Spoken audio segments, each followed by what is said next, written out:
میرے چیئرمین بھی موجود نہیں تھے, میں تو ایکسپٹ کروں, لیکن چونکہ یہ تاثر امجد علی خان صاحب بھی بہت سارے مرتبہ قائم مقام اسپیکر رہے, ان کو رولز بھی پتا ہے, سارے قوانین بھی پتا ہے, جب فائل ہوتا ہے تو اس کے اوپر ڈیبیٹ ہوتی ہے, کمیٹی کو ریفر کیا جاتا ہے, لیکن اور جمعے کے دن تو کوئی سیشن چلتا ہی نہیں ہے. امجد علی خان صاحب مجھے بتا دے, جمعے کے دن تو ویسے ہی سمجھ لو کورم پورا نہیں ہے, چھٹی. بات یہ ہے کہ جمعے کے دن رات 1 بجے ایجنڈا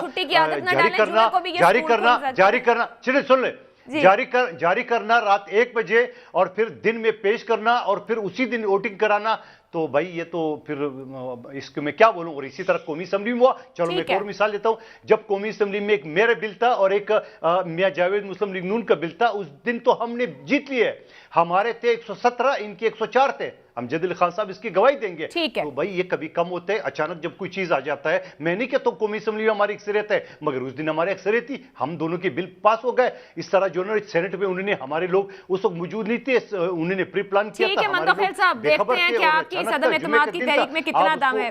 امجد صاحب, عدم اعتماد کی تحریک کے داموں میں گزشتہ بار سے کچھ نیا ہے؟ حکومت روایتی طور پر غیر سنجیدہ ہی لے گی یا کوئی سنجیدگی بھی ہے؟ آپ کی صفوں میں کوئی سٹریس ہے جس طرح کی ملاقاتیں ایک ہفتے سے لاہور کے اندر ہو رہی ہیں؟ پہلی بات تو یہ ہے کہ عائشہ بخش یہ اس کے اوپر جتنی مرضی ملاقاتیں کرتے رہیں, رزلٹ وہی آنا ہے جو اس سے پہلے آ چکے ہیں. کہ یہ ہمارے بازو جو ہے نا آزمائے ہوئے ہیں, اور یہ مقصد ان کا صرف اور صرف سیاست کرنا ہے, پاکستان کے اداروں کو کمزور کرنے کے مترادف ہے. ادروائز اور کچھ نہیں ہے اس طریقے عدم اعتماد میں. اور دودھ کا دودھ اور پانی کا پانی اگلے چند دن کے اندر ہو جائے گا. اور اگر یہ پھر بھی اپنی بات میں مصر ہیں, دیکھیں آج مسئلہ کیا, آج آپ کی پاکستان کی اکانومی بہتری کی طرف گامزن ہے. کرونا کے بعد آپ نے پرفارمنس جو ہے آپ کی بہت بہتر ہو رہی ہے, مشکل وقت آپ نکال چکے ہیں. ان کا جو اصل ایشو ہے کہ ان کو معلوم ہے کہ اگر پاکستان تحریک انصاف جس طریقے کے ساتھ اکانومی کو بہتری کی طرف لے گئی ہے اور یہ پوری طرح ایجنڈا لاگو ہو جاتا ہے تو ان کی سیاست دفن ہو جائے گی. اور دوسری میں بات کہنا چاہوں گا کہ ان کے اپنے اراکین تو آتے نہیں ہیں, پہلے سینٹ میں بھی ہیں یا نیشنل اسمبلی میں بعض اوقات غائب ہو جاتے ہیں. اب ان کے کینڈیڈیٹ اپنے ان کے اراکین اسمبلی کو لانا ہماری ذمہ داری تو نہیں. درست.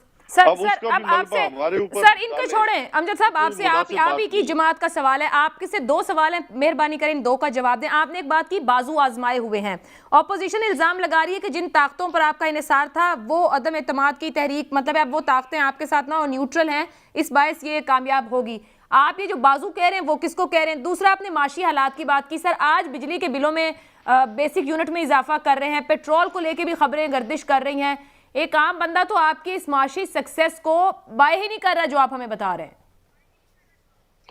سب سے پہلے تو اللہ کی ذات ہے جس پہ ہمیں پورا اعتماد ہے, کانفیڈنس ہے, اور اس رحمت سے ہم کبھی مایوس نہیں ہوئے. دوسرے ہمارے جو اراکین ہیں انہوں نے ہمیشہ خان صاحب پہ اعتماد کیا, اور جب مشکل وقت آیا تو زیادہ زور کے ساتھ وہ جو ہے کھڑے ہوئے ہیں. اور تیسری بات آپ نے کی کہ جو اب پیٹرولیم مصنوعات ہیں انٹرنیشنلی قیمتیں بڑھ رہی ہیں, باوجود پچھلے 15 دن جو گزرے ہیں اس کا بوجھ بھی گورنمنٹ نے اٹھایا ہے.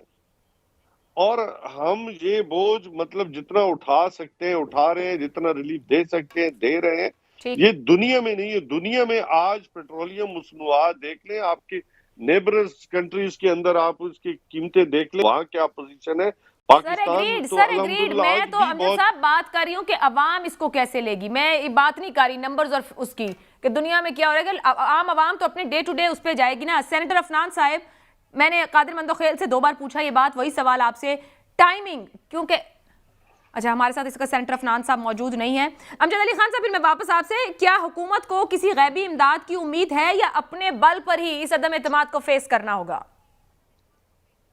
پہلے تو کیا ہم کسی کو ساتھ بٹھاتے, پہلے ہی ہمارے اراکین اسمبلی جو ہے وہ کسی سے پوچھ لیں آپ, پچھلے کئی سیشن گزرے ہیں, میں داد دیتا ہوں اور میں سلوٹ پیش کرتا ہوں ٹیوانا صاحب کو کہ وہ بہت سیریس بیماری میں تھے, اٹھ کے آئے. بریگیڈیئر راحت امان اللہ خان صاحب آئے, اسلم بھوتانی صاحب آئے, خیال زمان صاحب جنہیں انتہائی درجے کا جو ہے وہ سٹیج پہ جو ہے وہ ان کا کینسر کے مریض ہیں، بیماری کی حالت میں، وہ تشریف لائے.